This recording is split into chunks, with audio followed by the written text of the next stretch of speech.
So hello and welcome back to Blake Stern and Project Designer. I think this is episode 21. So in my last episode I found loads of rust down at the rear end, which was a bit frustrating, but I'm feeling a bit better this time. So I'm going to start investigating that rust, and I need to get in the back of the car to see the rust, so you can see the holes down there at the bottom of the seat base and a couple over that side. So and also you can sort of see the companion box and the wheel arch. I need to get in here to sort this out. I can't really get in here as it stands. So what I'm going to do, I'm going to lower the car on my CJ Auto's tilting lift. If you haven't seen my video review for that, click the link above. I'll put a link in the description below as well to the product. I'm going to lower that down and support the back on axle stands, and then I can safely get in. And I think my first job is actually going to be remove the seat belts. I don't know why I didn't remove the seat belts. I left the passenger side in, but I took the driver's side off. So the reason's unknown. Anyway, let's get on and do that. So I don't think I've ever filmed it from this side before, but I've got my SDS drill in normal drill mode connected up, and I've got the front end supported on the trolley jack temporarily, and it's just a case of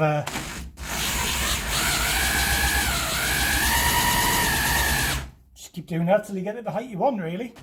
I've got it balanced very forwards at the moment for when I took the subframe off, so the front end's always going to be a bit lower than the back. I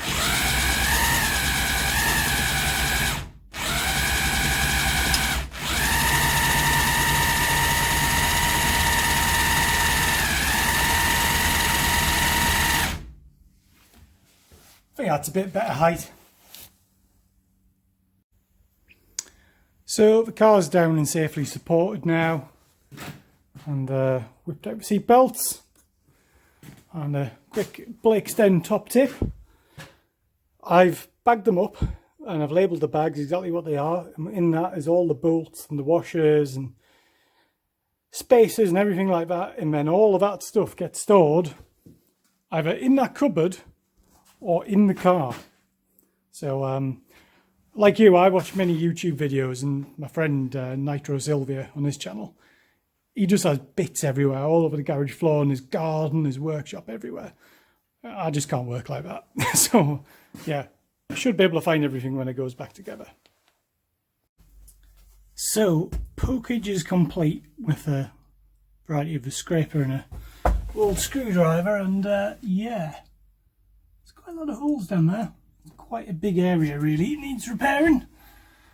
Seems solid all the way along, then it's just that little bit in that corner there, nowhere near as bad. So because I've committed to replacing this entire wheel arch, I might as well put that in before I repair the floor, because I'll have a nice edge to work up to.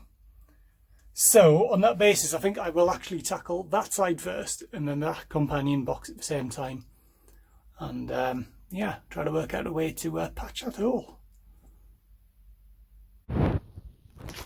So I've cut out that rust and sort of cleaned it up a bit. It's a bit of an odd shaped plate, and you can sort of see there that's the strengthening piece underneath, and then I've got that to go in here. Bit of Zintec 0.8, yeah, something like that. Weld that in. I weld it from the inside of the car, I think. I just have to be careful. I think I'm going to hang something over that window so it doesn't get a chance of getting sparks on it. It's not going to be the prettiest of repairs, but you're not going to see it because it's under the seat base. Similarly, I've got something the same inside the boot. You're not going to see that because it's under the fuel tank. So, right, I'll get that welded in now. So that is that patch on. Looks neater than I thought it was going to be honest, but it's going to be covered by the insulation and then the seat base, so you're not going to see it. And I completely forgot to show you, but similar patch in the boot. That one's a bit messier. Very difficult to weld. I couldn't even get my head in there to see what I was doing, let alone be able to set the camera up to show you. So still a bit more work to do. If we have a look underneath, so you can see very messy the back plate. Front one's alright. I'm going to clean that back one up. I'm going to hammer that one more flush. And I'm going to seam seal them both. Then there's a hole there I need to patch up from underneath, and I need to do the hole in the companion box at the back, so I think I'll do that now. So that's the hole in the companion box cleaned up a bit. I cut it out with the air saw and the rotary burr. Dentist drill.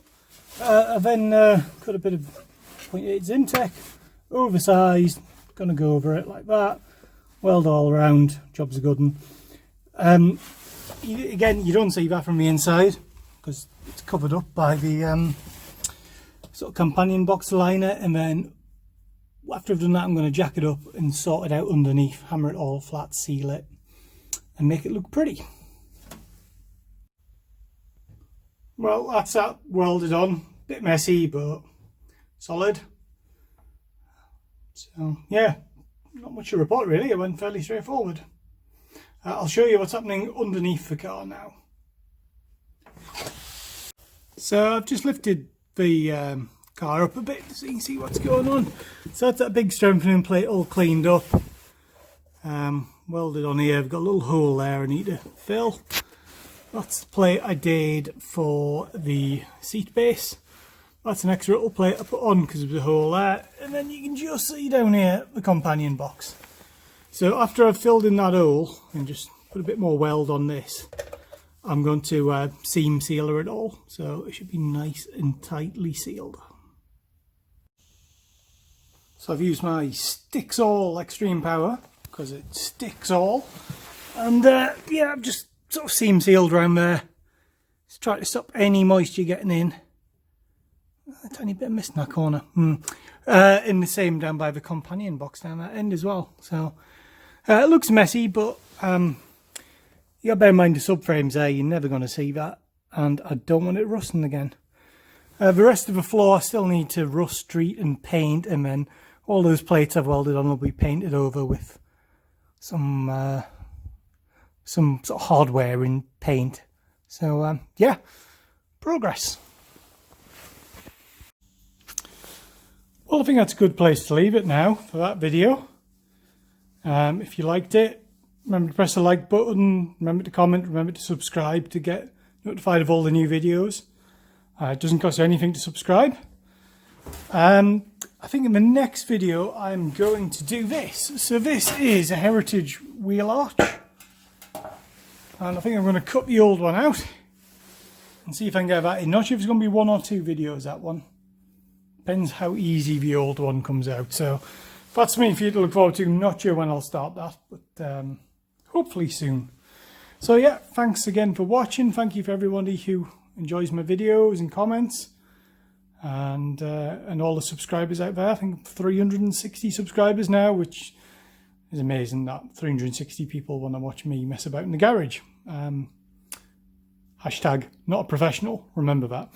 Rightio then, thanks for watching. I'll see you in the next video. Bye for now.